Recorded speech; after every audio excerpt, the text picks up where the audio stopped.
Strasbourg et d'ailleurs, les résidents étrangers ont la parole. De Strasbourg et d'ailleurs, actualité, culture, société, sur RBS 91.9. Bonjour Strasbourg, bienvenue à nos auditeurs et nos auditrices, vous êtes bien sur RBS 91.9 pour écouter votre émission de Strasbourg et d'ailleurs que vous propose le Conseil des résidents étrangers.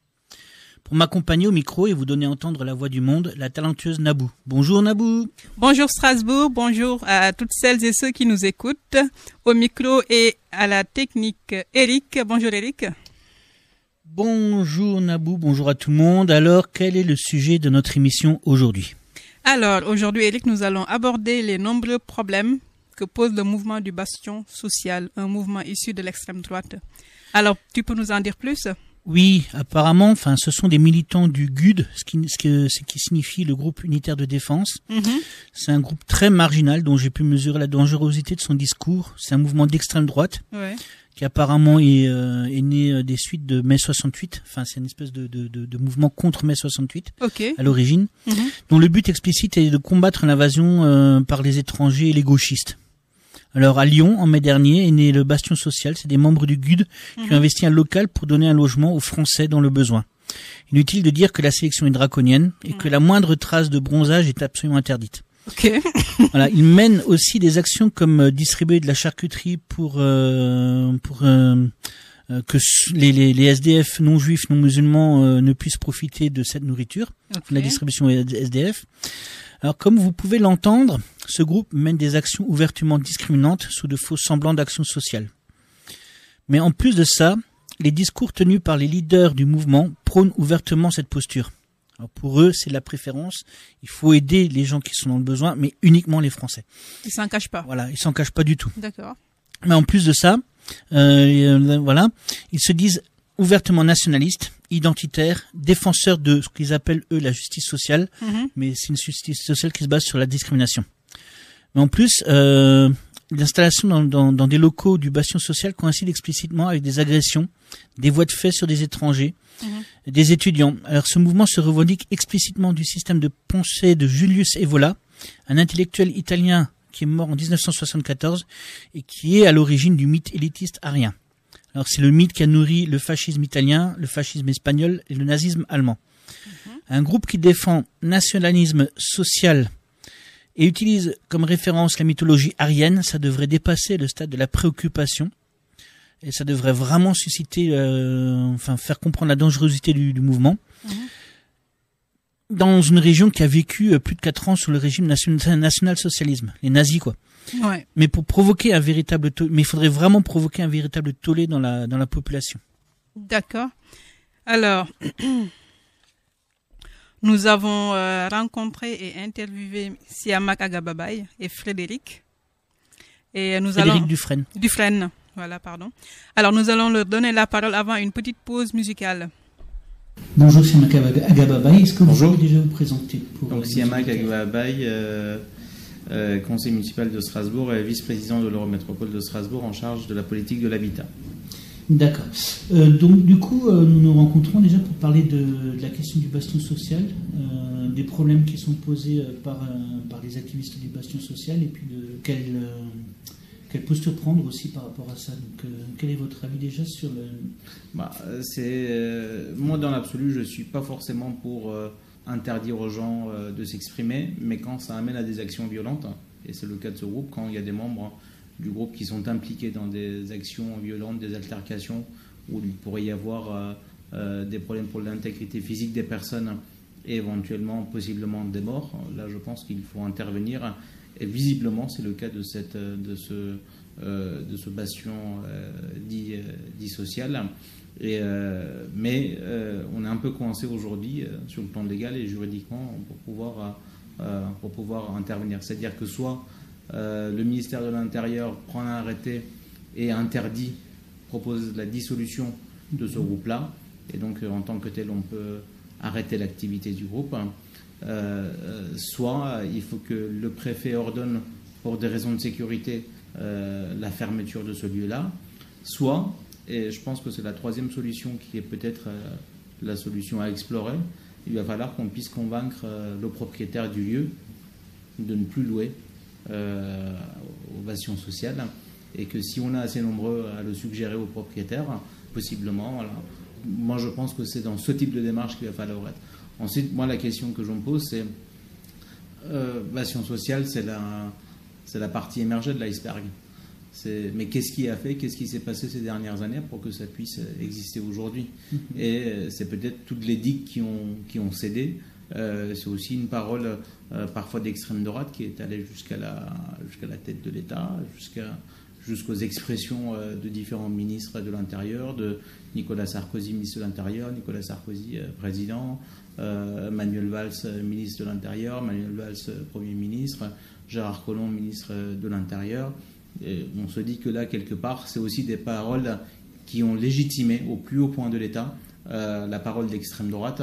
Et il ne faut pas finalement s'étonner que si les positions d'extrême droite sont légitimées au plus haut point, qu'ensuite on puisse avoir ces phénomènes-là arriver dans nos villes avec un discours qui est faussement social, puisque c'est un discours social discriminant, en disant que notre action, notre activité sociale, ce ne serait que pour les Français. D'ailleurs, ils ne vont pas assez loin, parce qu'il faudrait qu'ils puissent expliquer à partir de combien de générations ils considèrent que les gens sont français. Je suppose que parmi les gens du bastion social, tout le monde ne pourrait pas remonter à 10 générations et démontrer qu'il est français depuis 10 générations.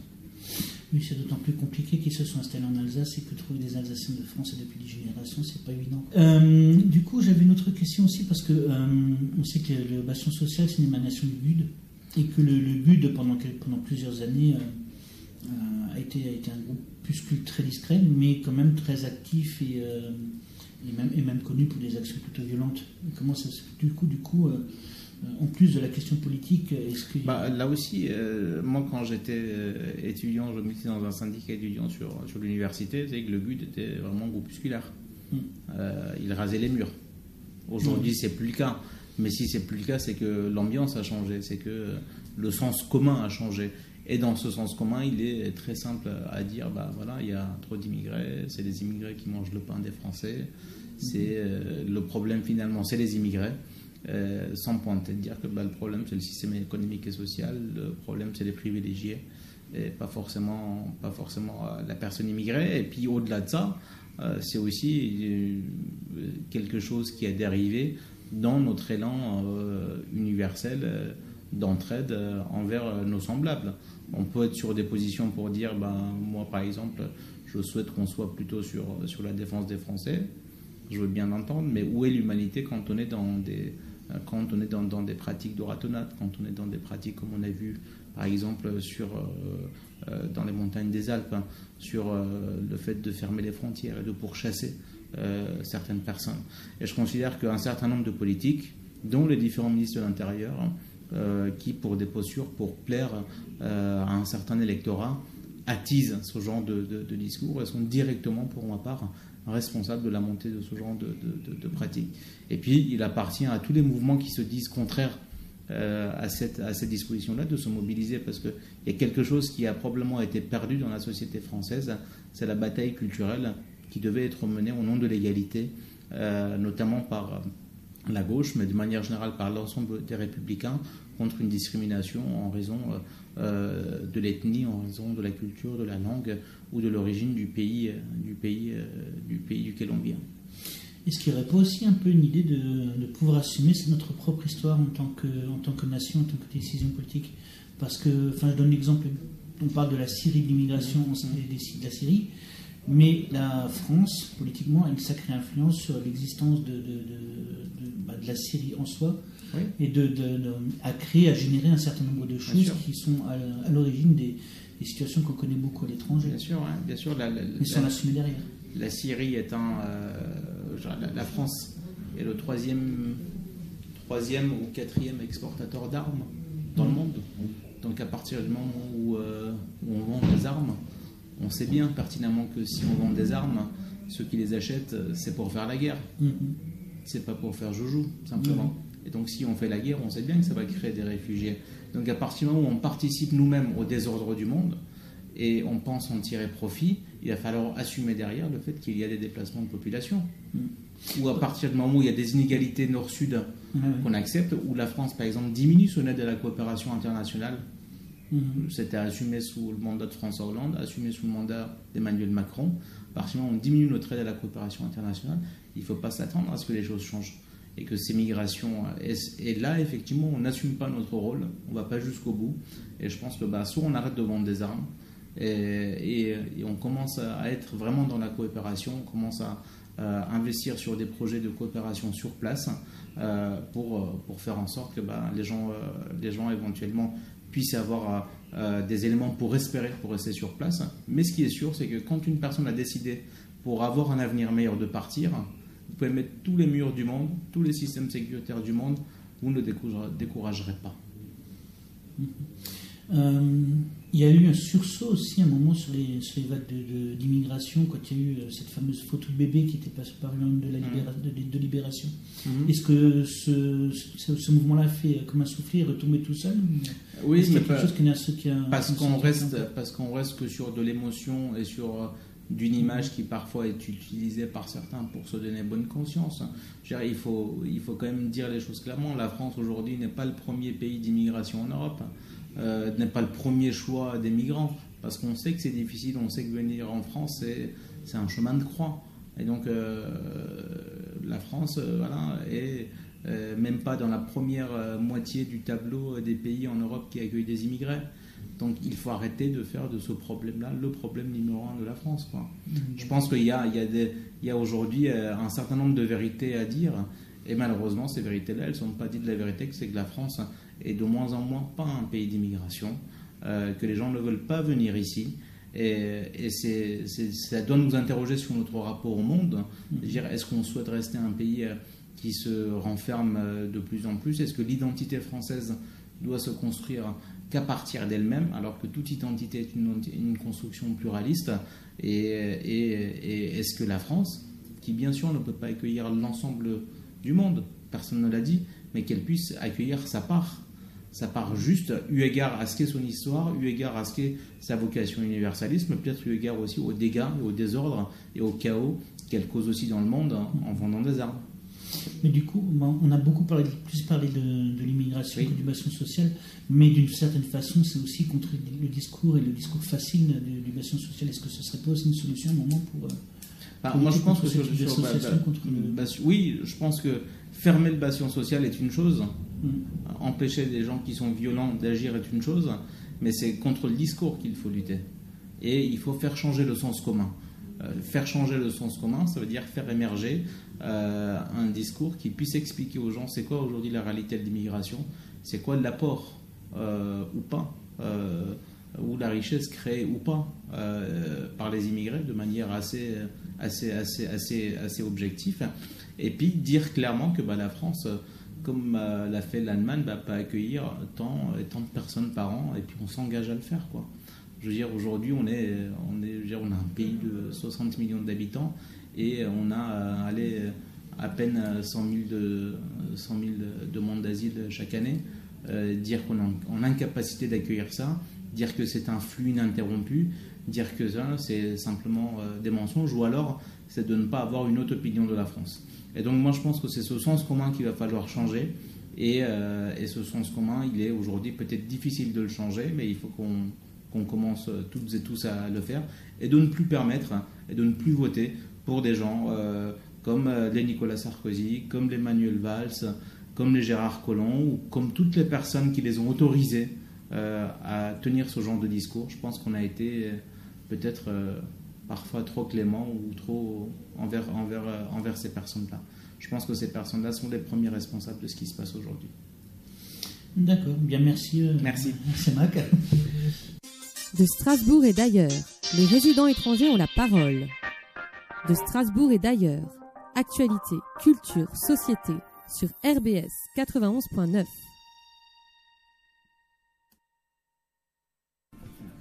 Bonjour, est-ce que vous pouvez vous présenter pour nos auditeurs et nos auditrices? Oui, bonjour, donc moi c'est Frédéric Dufresne, je suis président de l'ARES depuis le mois 2017. Depuis le mois de mai 2017, excusez-moi. Donc je ne sais pas ce que je peux vous présenter plus, je peux vous présenter la structure en elle-même de l'ARES. Donc l'ARES, c'est le centre socio-culturel et l'association des résidents de quartier de l'Esplanade. donc quartier sur la ville de Strasbourg. Donc c'est un centre socioculturel qui existe depuis plus de 50 ans. On a déjà passé le cinquantenaire. C'est une association qui a été créée justement fondamentalement sur l'idée de participation des citoyens. Donc voilà, donc le fait de rapidement l'agrément centre socioculturel a été demandé, ça paraissait quelque chose comme naturel. Et aussi comme c'était un quartier, le quartier d'Esplanade était un quartier qui se construisait. Donc l'ARES s'est construite en même temps que le quartier s'est construit. Tant que faire se peut, les membres de l'ARES faisaient en sorte de participer justement, d'émettre des idées, éventuellement des oppositions sur les projets urbains, notamment, principalement. Mais maintenant, l'ARES est un centre socioculturel tel qu'on peut en trouver un peu partout, donc avec une école de musique, un pôle petite enfance, et puis tous les services qu'on peut trouver d'animation, de périscolaire, et toutes ces choses qu'on peut trouver dans n'importe quel centre socioculturel. Pourquoi vous êtes engagé dans l'action contre le bastion social ?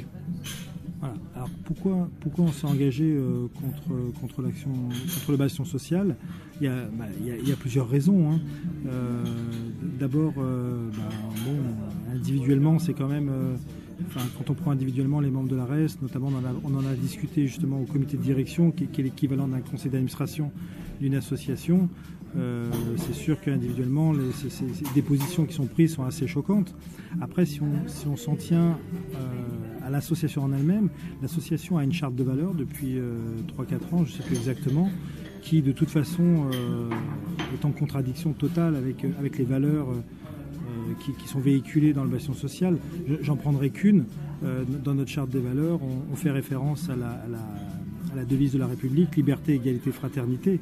Donc, ne serait-ce que l'égalité et la fraternité, moi je pense pas qu'il y ait de débat sur le fait que le bastion social va à l'encontre de ça. Alors évidemment, je pense qu'ils me contredirait en disant que c'est une devise française et que cette fraternité ne devrait être à l'encontre, à l'intention uniquement des Français.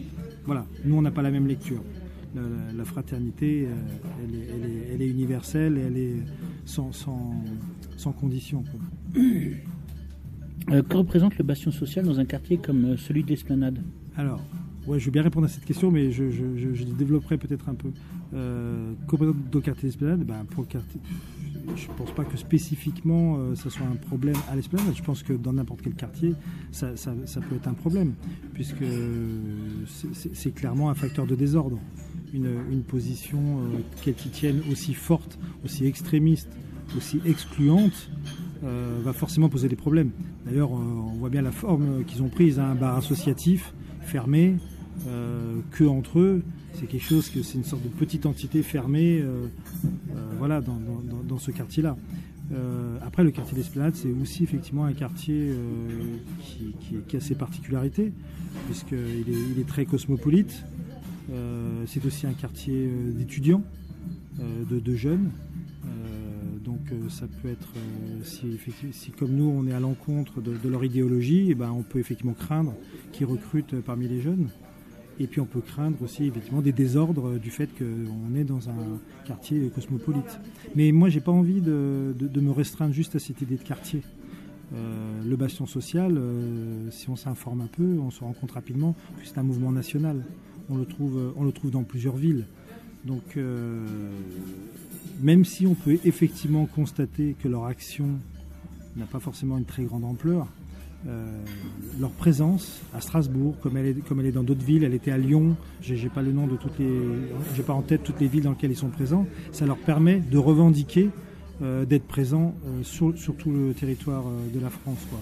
Alors qu'en fait effectivement ce n'est pas grand chose, mais quand même ça permet de servir une cause, et il faut pas être dupe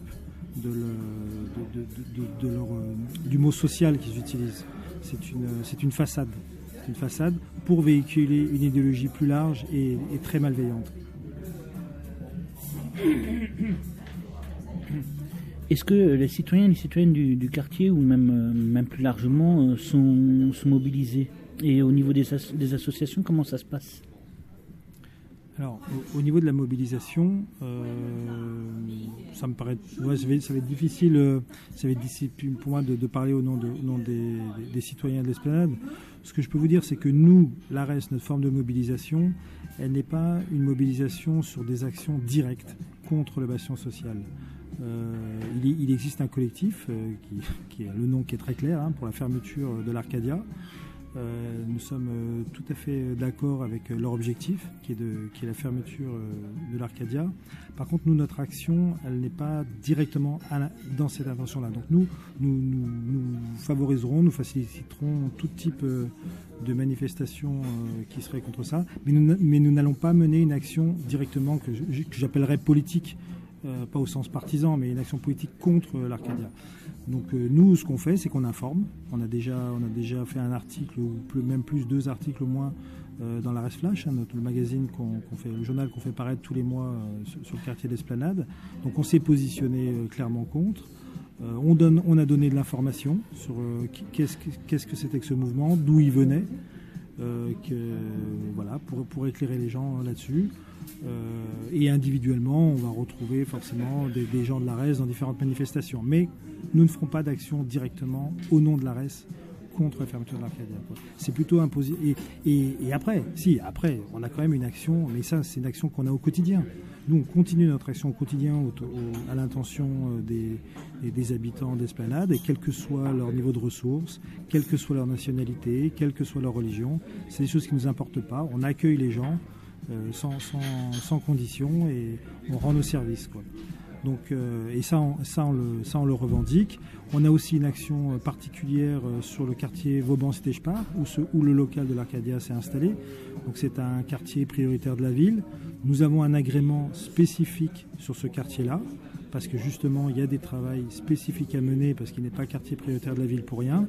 Et donc nous menons ces actions-là dans ce quartier, et quand même en restant vigilant à ce qui se passe autour, et éventuellement réagir s'il le faut. Eh bien, merci d'être venu nous parler de cette situation pour l'émission de Strasbourg et d'ailleurs. Merci vos auditeurs. Avant d'accueillir nos invités en studio, les membres du collectif pour la fermeture du bastion social, Selim, Gabriel et Céline, et Eric Schulz, adjoint au maire de Strasbourg, nous vous proposons une pause musicale, et pour cette pause musicale, la chanson de la Tordue qui s'appelle La Bête Immonde. De Strasbourg et d'ailleurs, les résidents étrangers ont la parole. De Strasbourg et d'ailleurs, actualité, culture, société, sur RBS 91.9. Bonjour à celles et ceux qui nous rejoignent. Vous êtes bien sur la RBS 91.9 pour écouter encore et toujours de Strasbourg et d'ailleurs l'émission que vous propose le Conseil des résidents étrangers.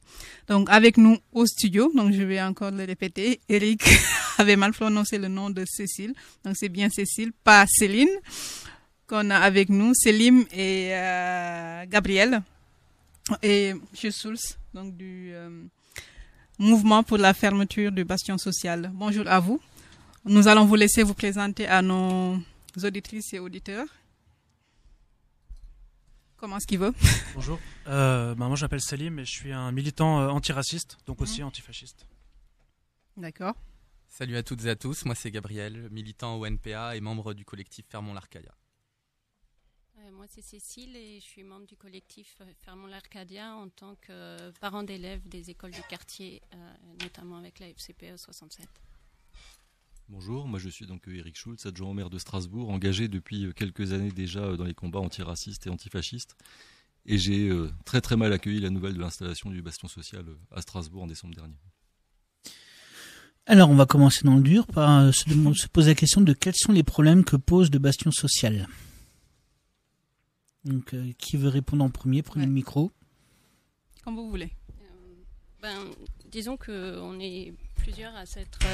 déjà, à l'échelle locale, on est plusieurs à s'être mobilisés parce qu'on est tous d'accord pour penser que les valeurs, enfin la présence de ce bar Fermons l'Arcadia dans le quartier de l'Esplanade va à l'encontre des valeurs. Je parlais des écoles, donc qui sont enseignées dans les écoles, mais aussi des valeurs républicaines, si on veut. Et donc...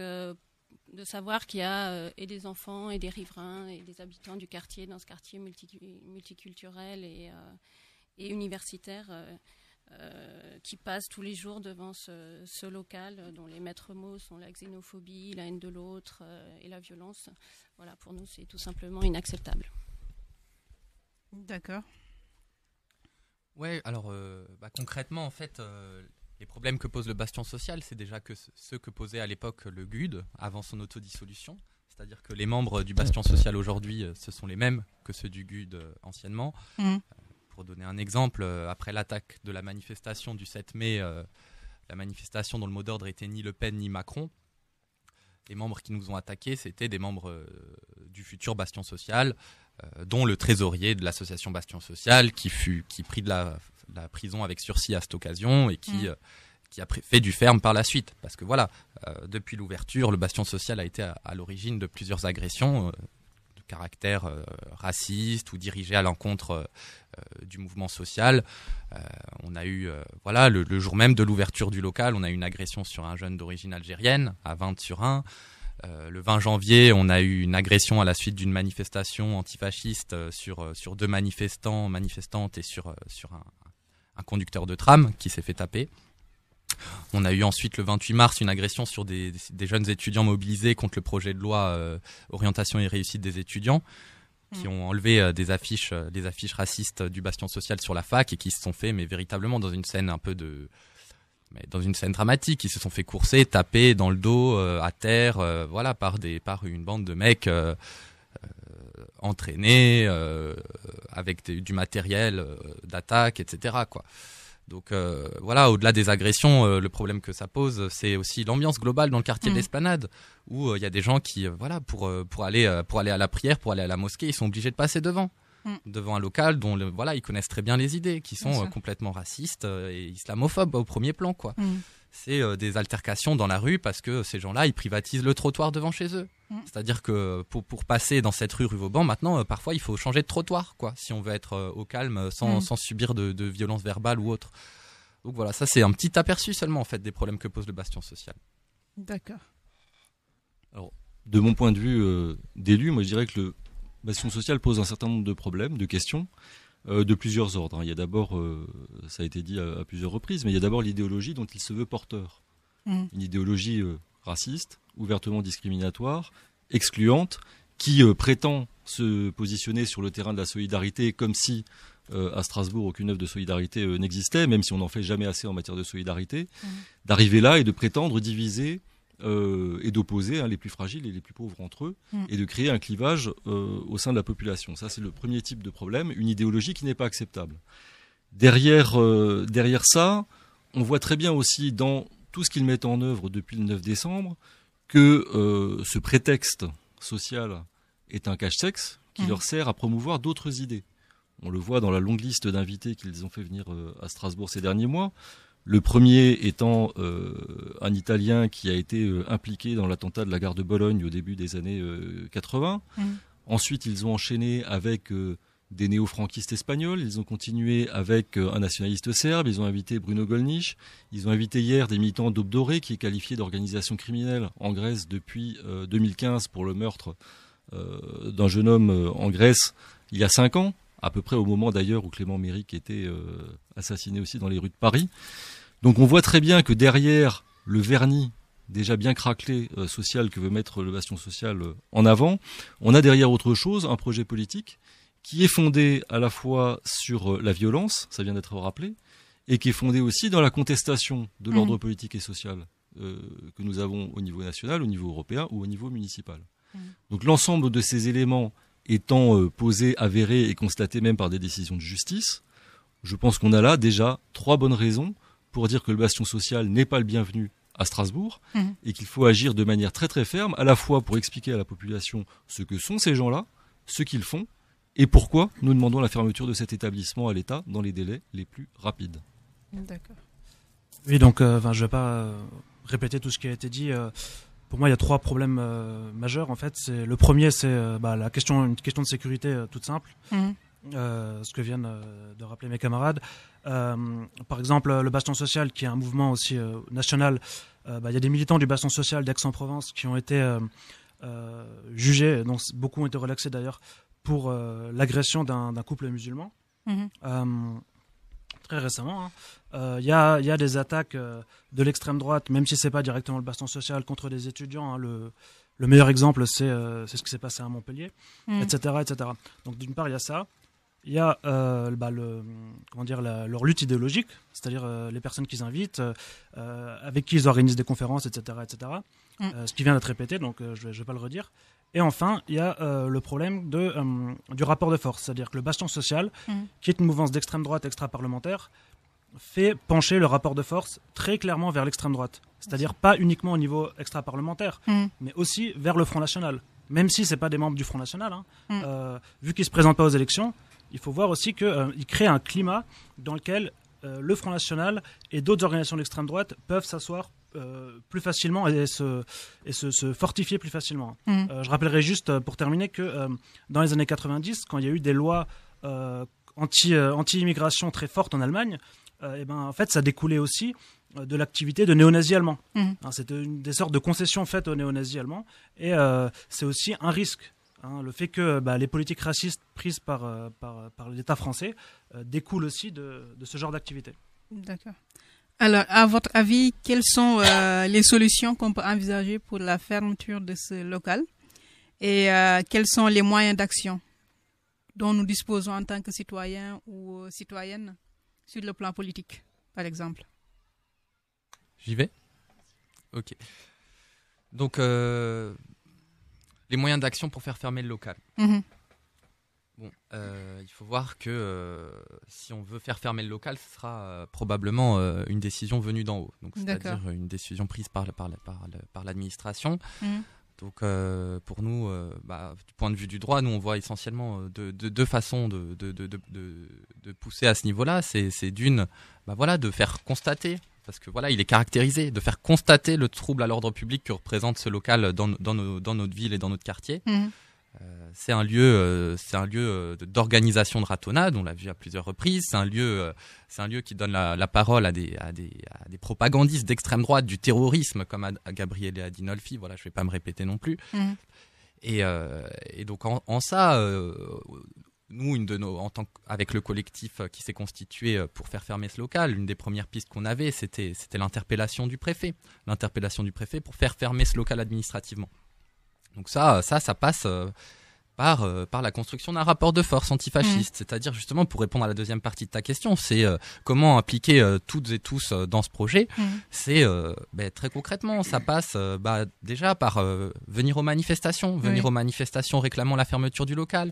Ça passe par la signature d'une pétition sur laquelle on peut jouer justement auprès du préfet, auprès des autorités compétentes pour montrer que c'est une demande qui n'est pas issue d'une minorité, mais vraiment de l'ensemble de la population strasbourgeoise. C'est interpeller le préfet, même à titre individuel, en lui envoyant des mails, des courriers, le préfet, le maire ou autre, parce qu'après le maire peut aussi, à sa manière, s'il se fait aussi interpeller à ce niveau-là, essayer de faire pression au niveau du préfet. Et sinon, encore plus haut, au niveau du gouvernement. Donc c'est des choses pour lesquelles c'est pas nous qui avons directement prise la décision de faire fermer le local. Par contre, nous, ce qu'on peut faire, c'est notre travail qu'on s'est donné, c'est de visibiliser au maximum à la fois les agissements de ces gens des fascistes du bastion social, pour que l'inhumanité, que représente leur projet politique soit visible aux yeux de tout le monde et que personne ne se fasse berner par justement leur vernis déjà craquelé social. Donc c'est la construction de ce rapport de force. Maintenant, une autre chose, c'est qu'il y a une décision, la mairie a envoyé une commission sécurité et hygiène dans leur local qui a décrété que le local n'était pas aux normes et qu'il ne pouvait pas être plus que 19 dans leurs locaux. D'accord. Systématiquement, dès qu'ils ont un invité, ils sont plus que 19. Systématiquement, ils postent des images, des vidéos sur leur Facebook où on peut compter un par un, une par une, qu'il y a plus de 19 personnes dans ce local. Ils se mettent clairement hors la loi. On en a des preuves. Donc maintenant, après, c'est aux autorités compétentes, judiciaires, de faire en sorte de fermer, parce que au moins temporairement, ce local, le temps qu'ils se mettent aux normes, quoi. Espérons qu'ils ne le fassent pas. Ok.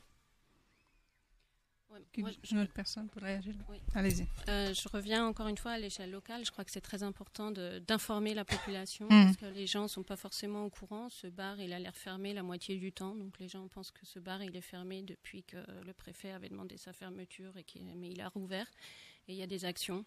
Il y a des événements tous les jours. Donc je crois que c'est vraiment important de faire des actions, des rencontres comme le fait collectif sur les marchés, des événements à la RES, etc., pour vraiment qu'il y ait une mobilisation des gens. Et comme toute lutte politique, je pense que plus on est nombreux et plus les actions à l'échelle des élus se feront, sinon ça ne marchera pas. D'accord. Oui, moi je pense qu'il y a effectivement 3 niveaux de réponse qu'il faut apporter de manière conjointe à la question du bastion social. Le premier niveau de réponse, on va dire, c'est la mobilisation citoyenne.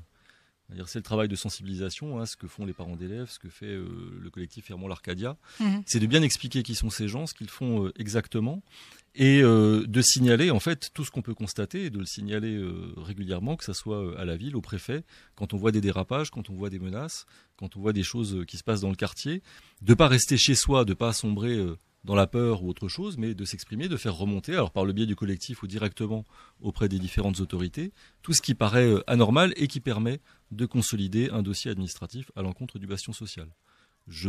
En tant qu'élu proche de ce quartier-là, moi j'ai parfois des témoignages d'habitants qui aujourd'hui n'osent plus sortir le soir et passer devant le bastion social, qui font des détours le soir, après 20h, quand le bastion social sort une terrasse pour aller boire de la bière tranquillement sur l'espace public. Donc ces témoignages-là, ils sont absolument indispensables pour nourrir un dossier administratif. Ça, c'est la première chose, et pour interpeller tout le monde. Interpeller tout le monde, j'y reviendrai, mais ça veut dire interpeller la ville et l'État.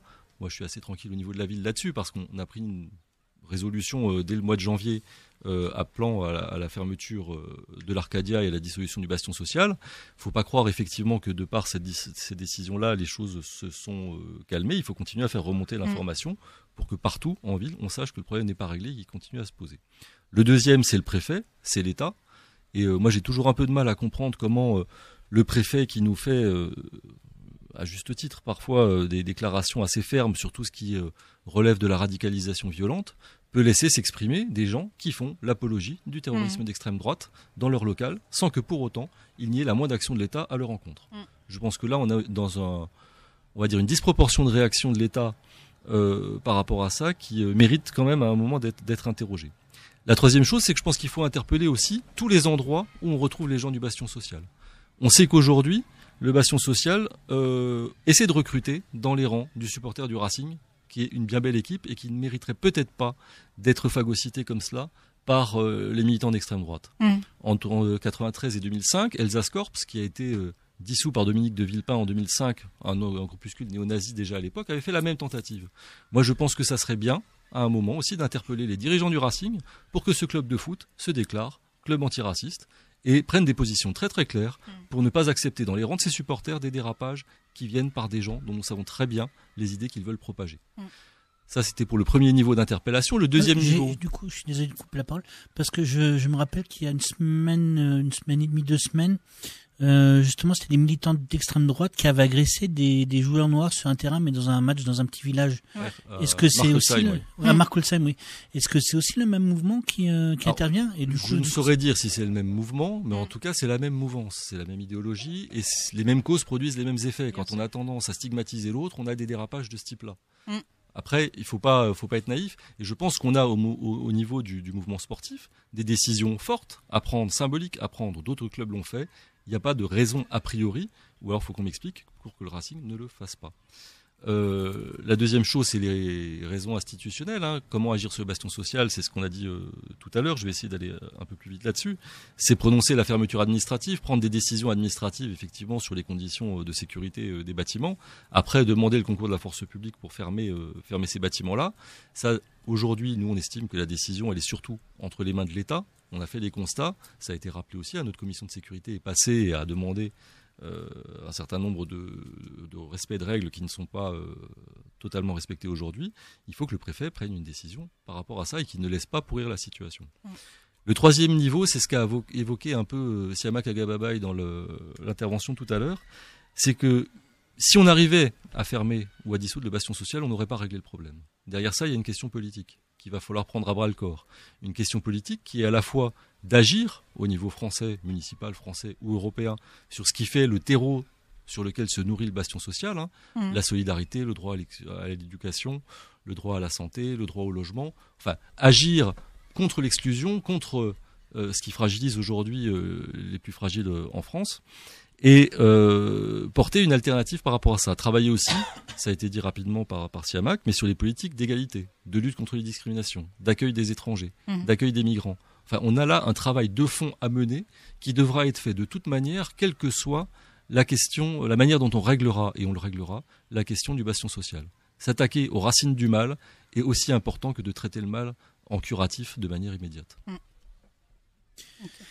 Du coup, moi j'ai une question, c'est sur le plus généralement, quel est le climat social et politique qui est la cause de l'existence de tels groupes d'extrême droite? Enfin, autrement dit, comment est-ce qu'on en est arrivé là? Alors, je trouve qu'en fait, ça c'est vraiment la question centrale quand on aborde la question de groupuscules d'extrême droite. C'est-à-dire que ce type de groupe a commencé à pulluler un peu partout en France, à peu près à la même période, et ça vient pas de nulle part. C'est-à-dire qu'à mon avis, ce qu'il faut interroger, c'est deux choses principales. Enfin, il y a beaucoup de choses, mais deux aspects principaux. Le premier, c'est les politiques racistes directement inspirées de l'agenda de l'extrême droite qui ont été mises en place par certains gouvernements. C'est ce qui a été déjà dit, je crois, dans un des entretiens que vous venez de passer avant. Ça, c'est essentiel. C'est-à-dire que, en fait, il faut lier la question de groupes qu'on présente comme radicalisés à aussi la question de certaines politiques qui ont été mises en place et qui viennent vraiment nourrir ces groupes, les renforcer. C'est-à-dire que ces groupes, ils se sentent en confiance. Ils pensent qu'ils peuvent tout à fait agresser des musulmans, des noirs, des arabes, des roms, etc. Tranquillement. Ça, c'est très important.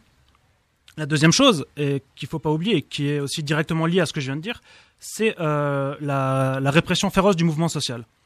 Il faut voir que ces groupes, ils s'inscrivent aussi dans une tradition qu'on peut appeler anticommuniste, mais qui en fait est une tradition qui s'oppose principalement à toute pensée progressiste. Il faut aussi voir que les conditions de répression, de mise en accusation, etc., des mouvements, que ce soit de mouvements issus contre la loi travail, que ce soit les mouvements actuels, les mouvements étudiants, ouvriers, etc., participent aussi de ça. C'est pas un hasard si le doyen de Montpellier, de l'université de Montpellier, a directement fait appel à des groupes d'extrême droite pour virer les étudiants qui occupaient quoi. Donc ça c'est essentiel, et c'est des questions qu'il faut prendre à bras le corps, et justement pour rebondir aussi sur ce qui a été demandé avant, c'est des questions dont il faut faire des questions centrales dans les organisations, que ce soit les organisations politiques, les associations, etc. etc. D'accord. Quelqu'un d'autre va intervenir là-dessus? Oui, alors effectivement, le contexte français, l'ouverture de locaux fascistes à travers la France, donc rien que pour le bastion social, on parle de Strasbourg, Chambéry, Lyon, Aix-en-Provence et Marseille dans les 5 derniers mois. C'est symptomatique d'une situation que Selim a décrite, où on a aussi un Front National très fort électoralement et idéologiquement, qui a fait plus de 10,5 millions de voix aux dernières élections. Mais on voit ce contexte, il n'est pas que français, il est européen. On voit une montée des extrêmes droites un peu partout. On a un nouveau gouvernement d'extrême droite de coalition en Italie, en Hongrie, en Autriche, en Pologne. À côté de ça, on a des régimes autoritaires, que ce soit en Turquie, en Israël, aux États-Unis, avec qui ont tous ce même en toile de fond le rejet de l'étranger, le rejet de l'immigré, souvent ça va être le musulman aujourd'hui. Et donc si aujourd'hui le bastion social invite des mouvances fascistes ou néo-nazis d'autres pays, c'est parce que ce même phénomène se développe aussi dans les autres pays. En Allemagne aussi, on a l'AfD, Alternative für Deutschland, qui vient d'entrer au gouvernement, qui a imposé à Merkel une réduction des quotas d'accueil des réfugiés, notamment un durcissement de sa politique d'accueil, ou plutôt de répression des réfugiés. Donc ça, il faut bien le prendre en compte aussi, et toute cette crise-là, c'est une crise du système dans lequel on vit, c'est-à-dire que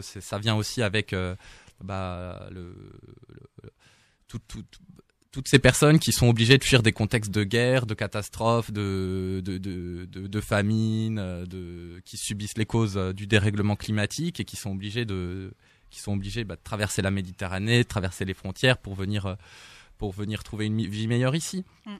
Et que c'est face à ça, c'est la vieille ancienne de l'extrême droite, c'est de nous diviser, c'est-à-dire qu'au lieu de voir comme principal antagonisme ou comme principale frontière, on va dire bêtement, entre les pauvres et les riches, entre ceux qui travaillent et ceux qui sont opprimés et ceux qui en profitent, c'est des différences d'ordre culturel ou religieux qui, avec toute cette idée du grand remplacement, qui sont des affabulations monstrueuses, quoi. C'est quoi exactement le grand remplacement ? C'est cette idée que d'ici à quelques générations, il y aura plus de musulmans que de chrétiens en France. On assisterait à une islamisation de la société française et de la société européenne en général. Et c'est sur ce terreau-là, c'est cette idée-là qui est le principal vecteur de développement aujourd'hui de l'extrême droite en général et du fascisme en particulier. Et c'est là-dessus que s'appuie principalement le bastion social avec son idée phare de préférence nationale. Donc voilà, il y a un contexte français très particulier, mais qui n'est pas isolé du contexte, on va dire, européen et même mondial, quoi. D'accord. Alors, je vais poser une question plus générale, peut-être pour vous emboîter le pas. Comment faire pour faire taire les voix de la haine en France, par exemple ? Je crois, encore une fois, l'éducation, parce que je crois qu'en France, de plus en plus, on a un discours raciste qui s'installe, je parle de racisme dans un premier temps, qui s'installe et qui est de plus en plus banalisé. Je crois qu'on le ressent tous.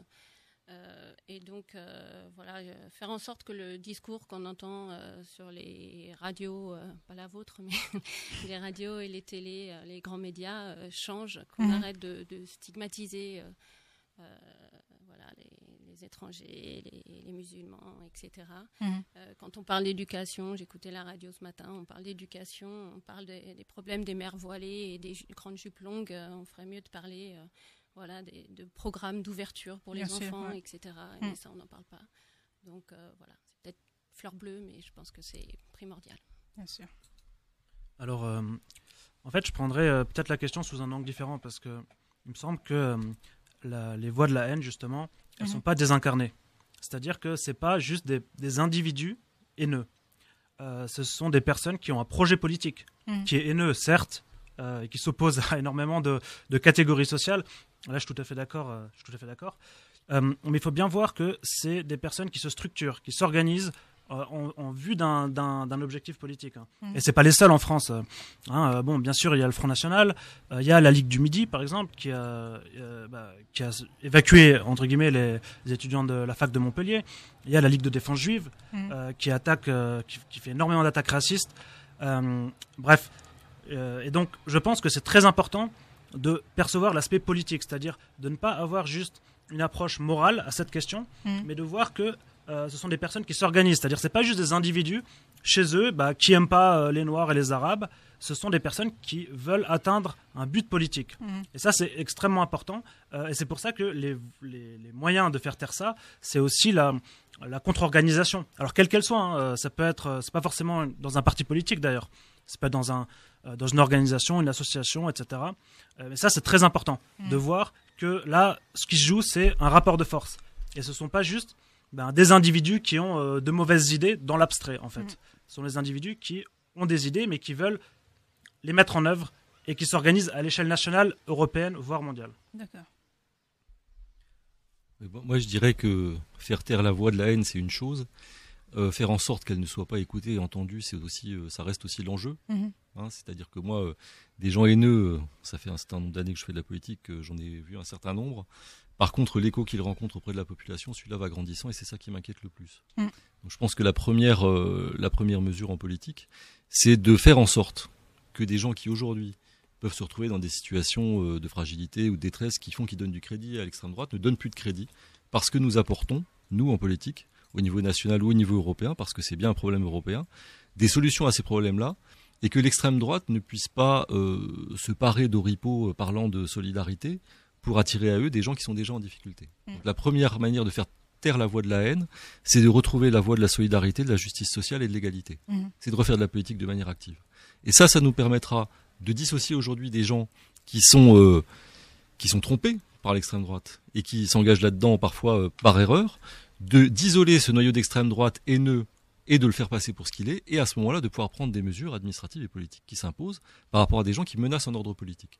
Donc la première réponse à l'ordre politique, c'est remettre de la solidarité, remettre du sens, remettre de l'éducation, comme vous disiez tout à l'heure.